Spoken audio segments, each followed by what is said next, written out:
Doing the double vlog. You guys do need some light. It's pretty dark right now, actually, and it's pretty good. Look how the camera picks up the light. Look at the difference. This is not good, actually. It's not any better. There, I gotta shine it away. Is it better away? Yeah, maybe away from the camera. Okay. I want to shine it in front of me, but if I'm doing my face, then okay. This is the crypto vlog part 2. Actually, I did the crypto vlog. What year was it? I mean, June 15th, 2023. And now this is part 2, crypto vlog, June 15th, 2023, part 2, night vlog. I don't do these. I said a couple weeks ago I did a double part because it was needed. That was the first double part I did in a long time. What kind of crazy animals are out here? I don't know.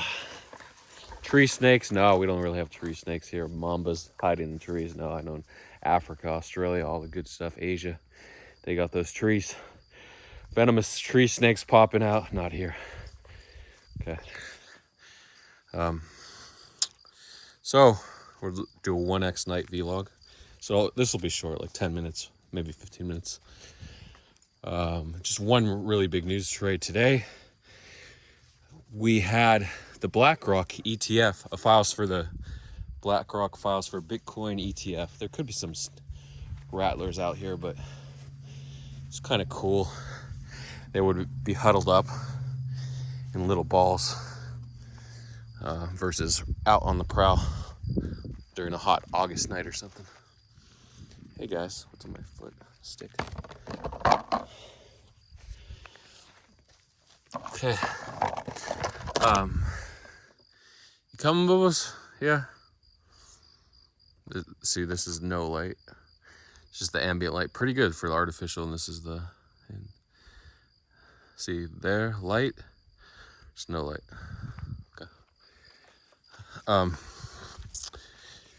So it was actually, it came from, I think DB News was the first source on the BlackRock. So maybe Bloomberg Terminal, official source. And it sent Bitcoin actually from about 25.35K where I last left you, all the way. The last vlog literally stopped because I got a pushover of the news. So 25.35K, and it peaked at like 25.75K.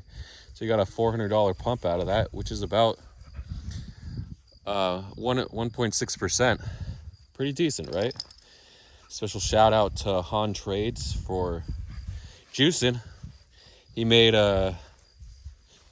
he said he caught the bottom and closed the top on a $400,000 position. That's mud. Not like the diarrhea up there. There were roaches there when I went tonight, so I'm pretty sure I did step in diarrhea, but it rubbed off on my foot. Hey pups, come on. So, oh, I just think that's just mud from the sprinklers. Hey buddies. So he did make $6,000, paid $320 in fees on that $400,000 long. I faded the news. A, I was at the park. There wasn't any signal. I couldn't even check the price. And B, I didn't realize it was BlackRock, the biggest hedge fund in the world, right? They manage what, $2 trillion in assets or something crazy like that. I don't know the exact number, but it's a pretty big number. Could be up to 10 trillion. No. Not gonna be that big. I think it's a couple trillion in assets. So for them to file, they may have their bet bigger than the backed. Remember we had the backed ETF that passed the futures ETF. Nobody really cared. This is the first spot ETF, so it's gonna be really great. The big one, there was a meme like 2018 about the ETF. I forgot the name of it. I'm not sure what the big ETF was. I think it was the one filed by the Winklevoss twins and Gemini in association with VanEck. That was a big one. The VanEck ETF. Not sure if there was another one. The ProShares. Maybe there was a big one before. I forgot. But that was a big meme in the 2018 bear market, that we were getting ETFs that would allow normie traders to trade Bitcoin. So the reason why a spot ETF is so big versus futures ETF is spot is physically settled Bitcoin at the end of each trading day. So I thought that the futures ETF for Backed was physically settled as well. So I'm not sure, but if this is just a spot ETF, we're actually trading spot Bitcoin versus futures. But if futures were physically settled anyway, what's the difference? I don't know. But we're hoping that, who approves the ETFs? The CFTCs, maybe? Commodities Futures Trading Commission, not the SEC, right? But the SEC might get involved, say don't approve. But every freaking year that it was denied, it was always like, the chairmans would say, it can be manipulated. We don't feel right that to allow an asset to be traded on US-based exchanges, normal stock exchanges like CDM Ameritrade and Capital One. I don't know the other ones. eToros, or whatever. Not a top tier. CDM Ameritrade. I don't know. I don't use normie or Robinhood. There you go. But Robinhood is like a Zoomer normie stock trading exchange. But whatever they are, I know TD Ameritrade is obviously the biggest one. But there might be a big CME, CBOE, Chicago Board of Exchange, and whatever CME is. Those are pretty big. I think one of them did delist Bitcoin futures a little while ago. So anyway, the news sent Bitcoin 1.6%. So I faded it just because I didn't realize it was BlackRock. And I'm like, another PvP news trade. Why do I want to be in? That was a mistake. You get in, especially because it's Bitcoin. You pay, if you're long in $1 million, be prepared to pay like an $800 fee on Binance, maybe $1,000 to $1,200 fee to go in and out on other exchanges like Bybit, Gate, OKX, MEXC. I heard MEXC was lower, like 0.02%, but you're going to pay higher slippage. Binance futures is the way to go. Hopefully I'm back there. So I hesitated. I should have just longed. Well, I couldn't long. I wasn't at home. But I'm saying if I were at home, I try to do every trade in hindsight.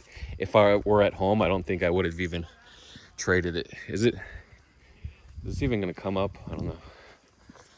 Okay. I can turn this off in a second because we're going to ambient light. 20 minutes till the park closes. The park closes at 10 p.m. every evening. I don't usually come to this park.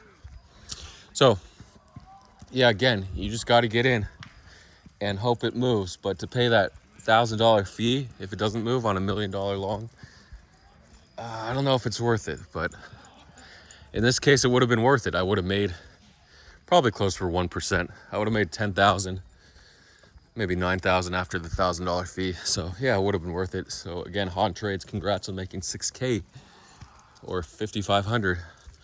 Really nice long for you. It's basketball. So it's really the big news trades. I didn't follow any DeFi news today. Oh, there was a Mint NFT news called Boring Punks. So like Bored Ape Yacht Club. Now Boring Punks, sort of a take on that. And then somebody did Boring Apes. Nice. Of course, a derivative of a derivative is going to do shit. So Boring Punks got shilled by Ben ETH, and they went to like 0.13 ETH. It was a free mint. So you could have juiced. You could have bought for like 0.01 ETH on OpenSea after mint. Maybe paid 0.01 ETH in gas. So you could have made like 10x if you knew they were going to shill it hard, if Ben was going to shill it hard. I'm not sure exactly how high it went. And I talked about Loyal FF6000. Forgot the name of it. True Orange. It's the name of that NFT. True Orange, or FF6000. it got swept from 0.06 to 0.178. Not a lot of volume. I think that was only like 10 ETH in volume to get that high, but you could have made 3x. Dog on the court. Dog on the court. Dog on the court.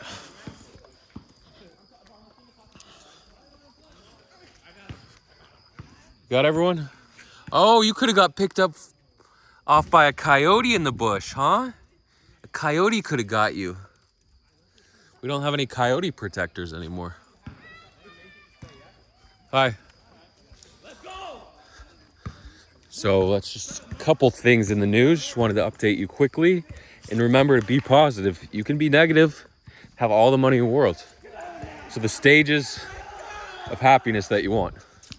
To be poor and unhappy is the worst, absolutely worst position you can be in. To be poor and unhappy. Okay, there it is. Now rich, the second from the bottom, to be rich and unhappy. You don't want to be unhappy, but at least if you're rich, you can just buy whatever, buy drugs, sort of mask the happiness, go out on a trip to Dubai, or where do people go? Hawaii. If you have a private jet, where else can you go? Thailand, if you want to go to Thailand. Macau, you want to do a little gambling on the island, right? So you can go pretty much anywhere. Australia, I guess people go to Tasmania, maybe?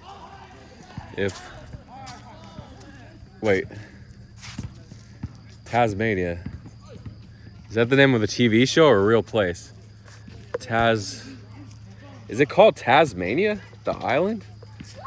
It's southern maybe Tasmania?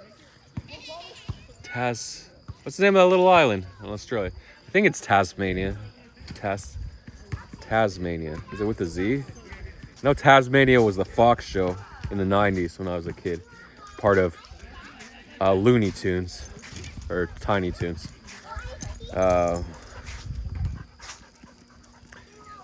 Do you know if there's an island in Australia called Tasmania, or is it called something else?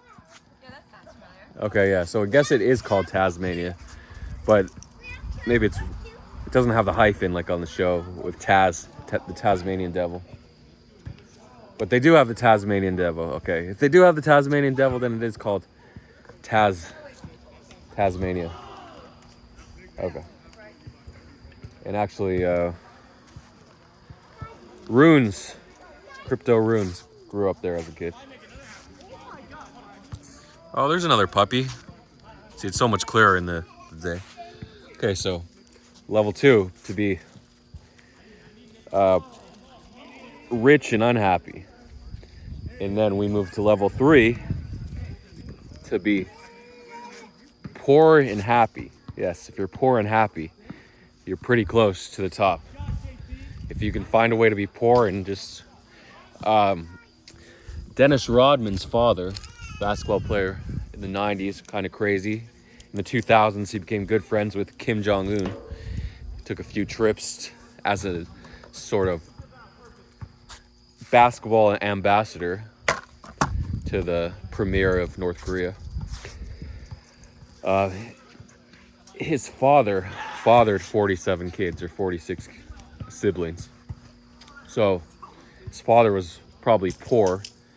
If you have 46 kids, you're either some sort of rich mogul or you're dirt poor and just get around having kids. That's what made him happy. I don't know if he was happy all the time. Some people are happy all the time versus just happy when they're doing their thing. So most people, they got to be happy doing their thing to be happy all the time. So you got to have your serotonin levels in check, your dopamine not all out of whack, your epinephrine lower down. So when you engage in these sort of happy events that make you happy, they don't take you to the moon. They just sort of elevate your baseline level of happiness that you should have anyway. A lot of people are low and need the antidepressants and things like that. But if you're happy as a baseline, like middle of the road, just have a genuine, decent level of happiness, and then you have the capacity, either financially or you have certain things like working out that doesn't cost much money, or going for walks that elevate your happiness and just reinforce your neurotransmitter levels that make you decent. Are you okay, little puppy? You okay, little puppy? See, like, I try to keep the dogs happy, try to keep the kids happy, and then do things with them that makes them even happier, that reinforces their baseline level of happiness. Okay, then finally, at the tip top is to be rich and happy. Basically, you have your baseline level of happiness, whatever, doing well at work, having a business that just constantly succeeds, being a trader, or having some sort of hedge fund that constantly makes money. Then you have a pretty good baseline level of happiness. But then if you start losing money, your baseline level of happiness goes down. So you're still rich, but you're on a losing streak. Your company's losing profits, maybe taking on losses for the quarter. Then your happiness can go down. Is there a puppy over there? Or is that ours? Oh, it's ours. It's Ellabelle. I can 3x because I'm on 1x because it was at night. Hey, Belle. Well, that's about it. So even though you're rich, you can still have a lower baseline level of happiness than someone that's poor. But obviously, to be rich and happy is a lot better than poor and unhappy. So just explained why. I could talk more in detail, but never give up. Always be hustling. And you want to do something that brings you consistent wins in trading, whether it's botting, shilling referral links. A lot of people do that. What else? Stacking Bitcoin, but you're going to be depressed in the bear market when the Bitcoin value is going down, right? So that's not really the way to happiness. Just alpha, finding whatever alpha you can find. Maybe your sniper bot is up. Maybe researching the new projects and launches. If notice, like, all these projects, if you get in on the ground right when it launches, then you're being shilled. I see these projects being shilled, and they're like already 5 to 10x from launch. These meme coins, like, come on, why do I want to buy them? Like, Friends, when it bounced 5.5x, that was the top. I sold half, and then they DCA'd, and I ended up losing like 1 ETH. If I sold now, I could get like 0.4 ETH out of it. I would be down 0.6 ETH, but it's the way to go. Ethereum's down. The meme coin, Bitcoin, the meme coin is down. So hopefully we bounce a little, but I think the trend is down. So remember, hedge, you can short the SEC list and long whatever alts you want to do as a gamble, just as a hedge, 50-50. FTT ended up going back up to like 93 cents, but whatever. Okay, see you guys on the other side. Thanks for watching the night recap. Hey, buddy. Hey, buddy. So news trading, if the price hasn't moved right away, do you want a long? It's like Bitcoin, because Bitcoin takes longer to move. It's more liquid, and the Tree Capital news traders aren't going to be on it so fast. Maybe, especially with the ETF news, because it's such unusual news. I think it's unusual news I'm not used to trading. But some people are. They're just like long. Maybe there was a big discussion in the Insider Lounge. I don't know. But I mean the subscriber lounge in Tree Capital, which costs $500 a month if you want to get in there, or buy an NFT for 50K. Well, actually 45 ETH floor would be like 65K. See you guys on the other side. Ba ba ba ba ba.